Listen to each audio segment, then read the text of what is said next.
Muy buenas noches, hoy es 11 de abril, soy Memo Flores y esto es Noticias a Tiempo. Qué gacho ser ateo, porque no pueden decir gracias a Dios es viernes, pero hoy, gracias a Dios es viernes. Pero bueno, vámonos con la información. Horas después de elogiar a la presidenta de México, cuando le dijo a Donald Trump que era una mujer fantástica, elegante y muy inteligente, Donald Trump se lanzó contra México. Cambió el tono y lanzó amenazas directas. Desde la Casa Blanca acusó a México de incumplir el Tratado de Aguas de 1944. Según Donald Trump, México le debe a Texas, a Estados Unidos, 1,603,524,000 metros cúbicos del vital líquido. Y si ese volumen no se entrega pronto, vendrán aranceles, incluso sanciones. Este tratado establece que México deberá entregar 1.75 millones de acres pies cada 5 años de agua hacia los Estados Unidos. El ciclo actual vence en octubre, pero hasta ahora solo se han entregado el 30% del agua correspondiente. La presidenta de México descartó negociar el Tratado de Aguas de 1944. El problema, dijo la presidenta, es que México enfrenta una sequía histórica. No hay agua. Si no hay agua, ¿cómo se les entrega más agua? Esto fue lo que dijo la presidenta Claudia Sheinbaum durante su conferencia matutina. Lo que está buscando son propuestas técnicas que permitan que ese tratado se cumpla, porque lo que ha pasado es que hay menos agua en el río Bravo, sobre todo pues que llevamos casi 4 años de sequía, entonces pues hay menos agua. Entonces lo que están buscando son otras alternativas para técnicamente poder cumplir con el tratado. Menciono de manera importante porque quizá no lo conocía el presidente Trump.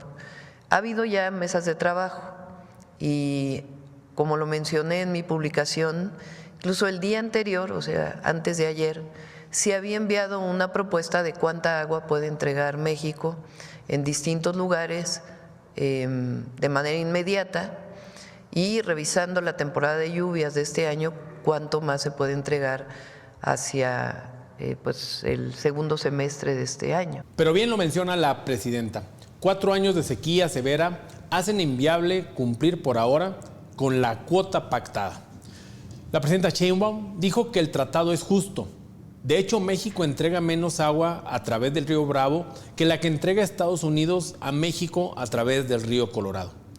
Y adelantó que ya existe una propuesta formal para una entrega parcial de agua de este vital líquido este año y otra durante la próxima temporada de lluvias. El encargado directo de esta negociación es el secretario de Agricultura, el científico Julio Verdaguer, junto a representantes de la Secretaría de Relaciones Exteriores, Medio Ambiente y la Comisión Nacional de Aguas, tratará de negociar con los Estados Unidos. El agua se convierte en una nueva moneda de tensión en las relaciones bilaterales México-Estados Unidos. Desde que inició Donald Trump al frente de la presidencia de los Estados Unidos, diciendo que qué tenso para la presidenta Claudia Sheinbaum tener como contraparte en el gobierno estadounidense a Donald Trump. Será una relación tensa, será una relación cambiante. Un día te puede decir que eres una mujer inteligente y elegante y que se puede negociar contigo, y minutos después llegan las amenazas, llegan los aranceles, llegan las imposiciones. En más información nacional, el Consejo de la Judicatura del Poder Judicial de la Federación acusó a Nacional Financiera de transferir sin previa consulta y autorización nada más ni nada menos que 10,000 millones de pesos de 4 fideicomisos del Poder Judicial a las arcas de la Tesorería de la Federación y de la Secretaría de Hacienda y Crédito Público. Por lo que está analizando las acciones legales que emprenderá. Explicó a través de un comunicado que, de acuerdo al Consejo de la Judicatura de la Federación, los recursos de ese fideicomiso serían usados para pagar las indemnizaciones de los juzgadores que declinaron ser candidatos o permanecer en sus puestos en el proceso judicial que se celebrará el próximo 1 de junio. Esto queda establecido en el transitorio 10º del decreto por el que se reforma, adiciona y derogan diversas disposiciones a la Constitución Política de los Estados Unidos Mexicanos en materia de la reforma al Poder Judicial y el 20º de la nueva Ley Orgánica del Poder Judicial de la Federación. Las y los juzgadores que declinen su candidatura o que no resulten electos serán acreedores a un pago extraordinario, el cual debe ser cubierto con los recursos que deriven de los procesos de extinción de los fideicomisos mencionados. Esto lo aseveró el Consejo de la Judicatura de la Federación. La presidenta Claudia Sheinbaum se pronunció hoy por la mañana diciendo que no hay nada turbio en la transferencia. Irregular, no hay ningún problema, y sencillamente, pues en vez de que se queden unos cuantos de la Corte, y además que quede claro que se garantizan los derechos laborales de todos los trabajadores de la Corte y sus salarios y todo, pero ese recurso no puede destinarse a los altos funcionarios de la Corte como se estaba haciendo, porque es falso que era para los trabajadores del Poder Judicial, como muchas otras falsedades que han dicho algunos ministros y ministras de la Corte. Entonces va a ser para beneficio de los trabajadores del Estado, de todas y de todos. En eso sí tiene razón la presidenta Claudia Sheinbaum. Si existía o existe todavía una cúpula sagrada en el Poder Judicial que tienen acceso a grandes sueldos, grandes prestaciones, seguros de vida, seguros sociales, seguros de retiro, transportes, choferes, seguridad. Y estos fideicomisos que se han ido desapareciendo sí beneficiaban en gran medida a esta cúpula de vacas sagradas. Pero vámonos con más información de carácter nacional. La secretaria de Gobernación, como lo adelantamos en estos días a través de Noticias a Tiempo con Memo Flores, sostuvo este viernes una reunión con Ceci Flores, esta madre buscadora que tanto recriminó el trabajo de la búsqueda de desaparecidos de Andrés Manuel López Obrador. Esta madre buscadora y con representantes, tuvo la reunión con esta madre buscadora y con representantes de colectivos del norte y occidente del país que trabajan en la búsqueda de personas desaparecidas. Durante el encuentro, Ceci Flores agradeció la apertura, porque es la primera vez que la reciben las autoridades en los últimos 2 años, de estas autoridades para atender las demandas de los colectivos. No obstante, expresó su inconformidad por la ausencia de la titular de la Comisión Nacional de Derechos Humanos, Rosa Piedra Ibarra, a quien consideró fundamental en este tipo de reuniones. Yo no sé para qué la quería, si hace todo lo que le diga el gobierno federal. La reunión forma parte de una serie de encuentros que la titular de la Secretaría de Gobernación ha sostenido durante estas semanas con líderes y organizaciones de familiares de personas desaparecidas. Según la secretaria de Gobernación, se está sistematizando una agenda de trabajo con el objetivo de dar seguimiento a los compromisos asumidos. Ya se han definido nuevas fechas para reuniones posteriores en las que se prevé mayor coordinación con otras dependencias. Los colectivos esperan que estos espacios de diálogo se traduzcan en acciones concretas. ¿Para qué? Para localizar a los desaparecidos, pero también en el fortalecimiento de los mecanismos de búsqueda a nivel local, nacional y estatal. Muchas gracias por su apoyo. Y pues a cada uno de ustedes que se encuentran aquí, que nos escuchan. Es la primera vez que me toca ver a Yuridia, que nunca nos ha querido la atención, por cierto.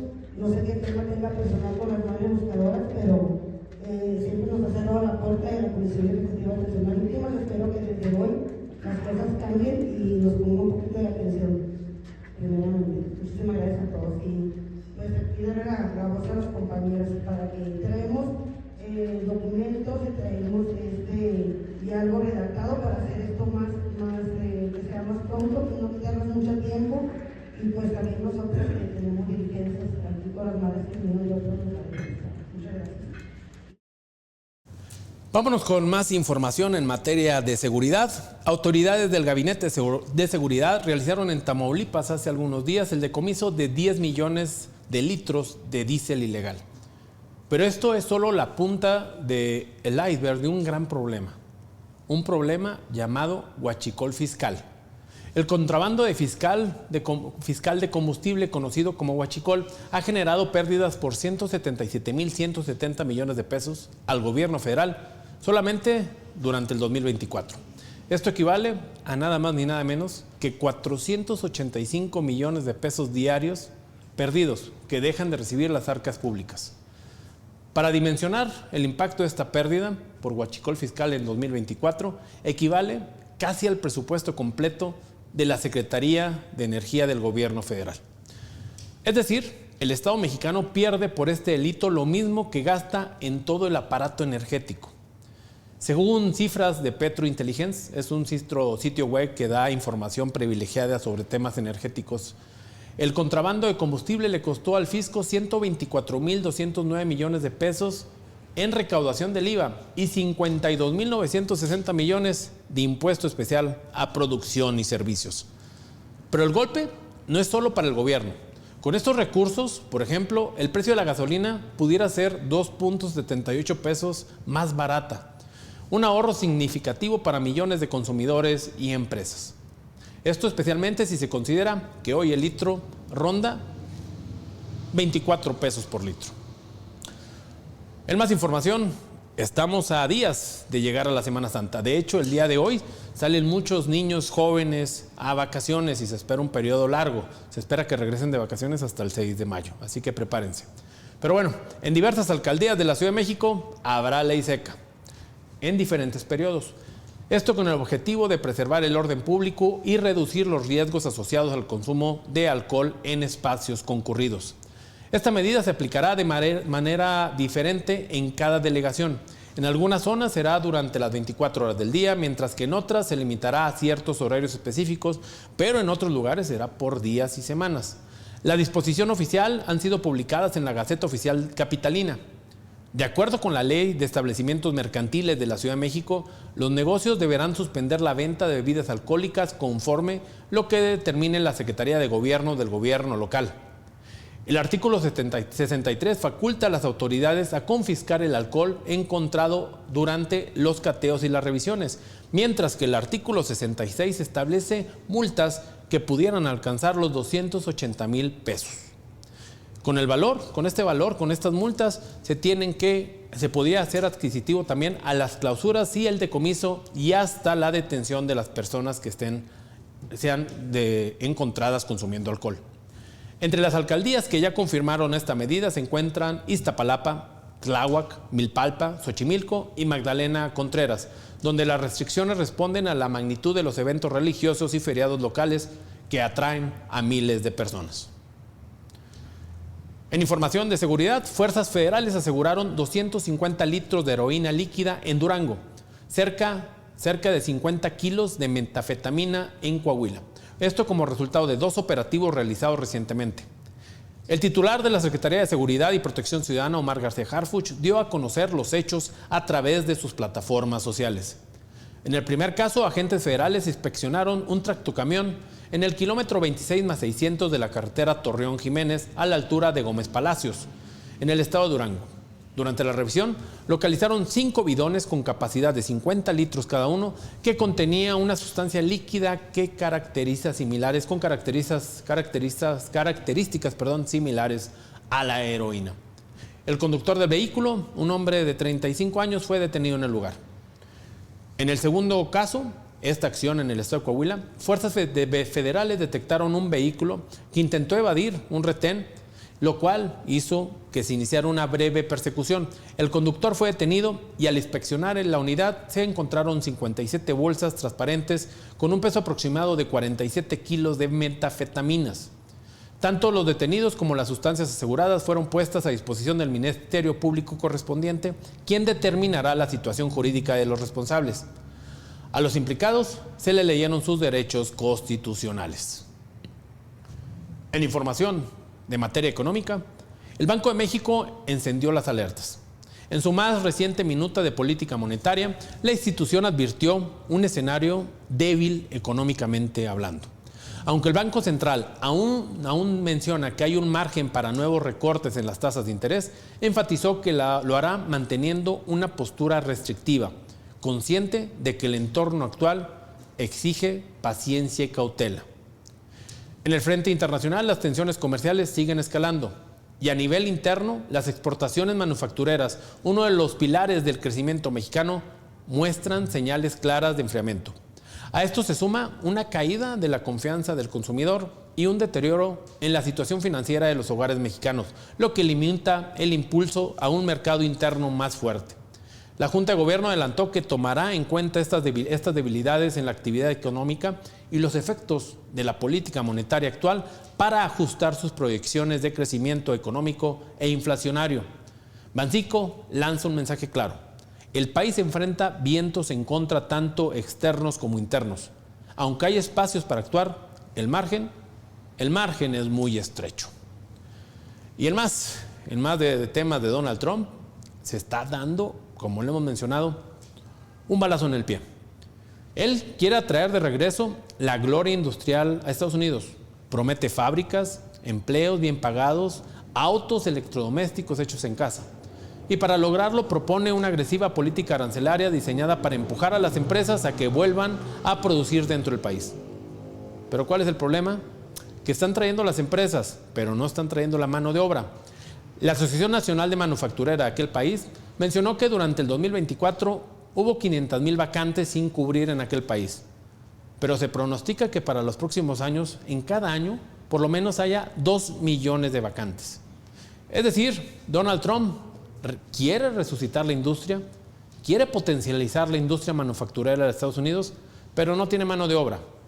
En los años 70, uno de cada 3 trabajadores estadounidenses formaban parte de la industria. Hoy apenas 1 de cada 12. Y lo que agrava esta crisis son las medidas que está implicando para frenar la migración. Ok, está trayendo empresas, no hay trabajadores. ¿Quiénes cubrían esas plazas? Los migrantes, pero Donald Trump no quiere migrantes. Hay que recordar que los migrantes representan el 18% de la industria manufacturera de aquel país. Sin ellos, muchas fábricas simplemente no funcionan. Pero Trump ha apostado todo a su retórica antimigrante. Quiere reindustrializar el país.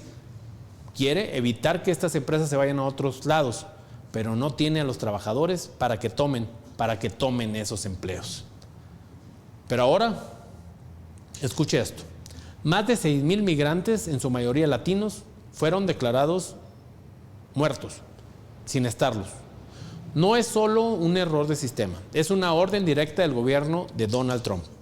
La instrucción vino de la Secretaría de Seguridad Nacional como parte de una estrategia para presionar a los migrantes a que ahuequen el ala, a que se vayan de los Estados Unidos. Según el documento oficial a la que accedió la prensa estadounidense, la orden se ejecutó esta semana a través de 2 memorándum firmados el lunes que autorizan al Seguro Social a ingresar migrantes a la base de datos de fallecidos por razones de seguridad nacional. Estas personas pierden sus derechos para trabajar legítimamente, legalmente, acceder también a servicios médicos o a recibir beneficios sociales. Simplemente quedan fuera del sistema. Estos migrantes ya no existen, al menos no en el papel. Los afectados son principalmente migrantes que ingresaron bajo programas en la era de Biden que perdieron su estatus legal. También están incluidos aquellos con condenas penales en la lista de vigilancia del FBI. El objetivo, según la fuente del gobierno, es incluir a esta categoría más de 92,000 personas ilegales. El presidente Trump prometió deportaciones masivas y al eliminar el incentivo monetario para que los migrantes indocumentados vengan y se queden, los animaremos a autodeportarse. Eso dijo la vocera de la Casa Blanca. La estrategia de Trump no es solo cerrar fronteras o endurecer las deportaciones, es borrar del sistema a los migrantes de aquel país. Los quiere obligar a irse. Algo está pasando con el sistema aéreo norteamericano. Desde hace meses se han presentado constantes incidentes donde caen aviones, avionetas y helicópteros. Pero antes de esta información, vámonos con información de derechos humanos. La organización Human Rights Watch lanzó una grave acusación contra los gobiernos de Estados Unidos y El Salvador. Más de 200 migrantes venezolanos deportados desde Estados Unidos estarían desaparecidos, detenidos arbitrariamente en el llamado Centro de Confinamiento para el Terrorismo en El Salvador, en la prisión de máxima seguridad de Bukele. Ahora, bajo la administración de Donald Trump y en virtud de una ley conocida como la Ley del Enemigo Extranjero de 1798, una normativa raramente utilizada que permite la detención de ciudadanos extranjeros durante tiempos de guerra, se ha deportado a estos venezolanos el 15 de marzo pasado. Desde entonces están incomunicados. Sus familias no saben dónde están, cómo están ni por qué están detenidos. Las familias de estos 26 venezolanos han pedido la intervención de la Comisión de Derechos Humanos y la libertad de expresión. En El Salvador, sin embargo, lo que han recibido fue simplemente una respuesta automática. Su solicitud será remitida a las autoridades correspondientes. La directora de Human Rights Watch para las Américas, Juanita Roberts, dijo que esto es una grave violación del derecho internacional y exigió a ambos gobiernos, al estadounidense y al de El Salvador, revelen las identidades de los detenidos y justifiquen legalmente su encarcelamiento, pues muchos de los deportados no tienen ni antecedentes penales de ningún tipo en Estados Unidos. Y ahora sí, vámonos con la información que les adelantaba. ¿Qué está pasando con el sistema de los aviones, de los helicópteros en Estados Unidos? En el estado de Florida, una avioneta se estrelló esta mañana sobre una de las calles más transitadas, donde en Boca Ratón, al sureste del estado. 3 personas murieron en el acto y una más que se encontraba en tierra fue hospitalizada con heridas menores. De acuerdo con las autoridades locales, el impacto provocó un incendio que consumió por lo menos un vehículo más. La nave había despegado en destino al centro del país. Según el portal especializado Flight Radar 24, la avioneta hizo maniobras circulares en el aire, intentando regresar al aeropuerto antes de caer. Ahora, la Junta Nacional de Seguridad de Transporte y la Administración Federal de Aviación de aquel país están a cargo de la investigación. Y les decía que qué está pasando con el sistema de aviación de aquel país, porque ayer por la noche en Nueva York, una tragedia similar golpeó a la ciudad. Un helicóptero turístico cayó drásticamente en el río Hudson. Las 6 personas que iban a bordo, incluida el piloto, perdieron la vida. Entre las víctimas están Agustín Escobar, un alto ejecutivo de la empresa Siemens, acompañado de su familia, todos de origen español. Los cuerpos fueron extraídos del río por equipos de emergencia, pero no lograron rescatar a ninguna persona con vida. Regresamos a México con información de seguridad. Doña Carlota N., la que para muchos es una héroe, junto con sus hijos Mariana N. y Eduardo N., ya fueron vinculados a proceso por el delito de homicidio calificado. La Fiscalía General de Justicia del Estado de México presentó pruebas suficientes ante el juez para sostener que los 3 participaron directamente en los hechos que terminaron con la vida de al menos una persona. Durante la audiencia, el juez de control determinó que existen elementos sólidos para vincular a proceso y ordenó prisión preventiva para Mariana y Eduardo, quienes ya fueron trasladados al penal de Chalco. En el caso de doña Carlota podría tener un giro distinto, dado que al tener más de 70 años y padecer diabetes, pudiera solicitarse para ella la prisión domiciliaria. La audiencia para decidir sobre qué pasará con ella será en los próximos días. Vámonos con información internacional, tema de aranceles, temas económicos y un tema que les impacta directamente al bolsillo de muchas personas, tanto en Estados Unidos como en México. Apple enfrenta un escenario complejo.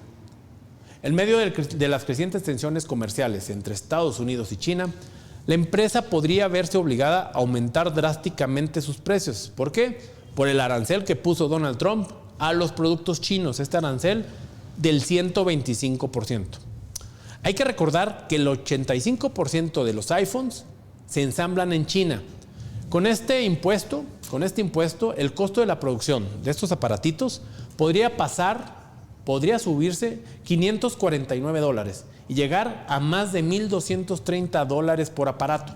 En el caso de México podría pasar de 24,000 pesos a más de 40,000 pesos por aparato. Para contener el impacto, Apple ha comenzado con diferentes estrategias. Una de ellas es trasladar parte de su producción a la India y a Brasil. En la India ya se ensambla el 25% de los aranceles, y aquel país tiene un arancel menor que el que se está implementando para China. En Brasil, la producción de los modelos 13, 14 y 15 ya es una realidad y recientemente se autorizó también la fabricación del iPhone 16. En días anteriores, incluso iPhone empezó a fletar aviones de carga para transportar 1.5 millones de iPhone desde la India a Estados Unidos, como una medida preventiva antes de que entraran en vigor los aranceles. La propuesta de Donald Trump de trasladar la producción de Estados Unidos a Estados Unidos de estos aparatos y mucha más manufactura ha generado un impacto inflacionario. El Banco de América estima que solo por el costo de mano de obra, los precios de los iPhones se incrementarían por lo menos un 25% adicional. Mientras tanto, Apple busca diversificar su cadena de suministros sin perder competitividad. La compañía tendrá que decidir entre asumir parte del costo o trasladarlo al consumidor, modificando sus operaciones globales. Claro que lo va a trasladar al consumidor. Pero bueno, esto fue todo por el día de hoy. Yo soy Memo Flores, esto fue Noticias a Tiempo. Que tengan ustedes un excelente fin de semana. No dejen de seguirnos a través de las diferentes plataformas de atiempo.tv para que ustedes se mantengan bien informados y bien informadas. Feliz inicio de fin de semana y felices vacaciones a todos los chavitos y chavitas.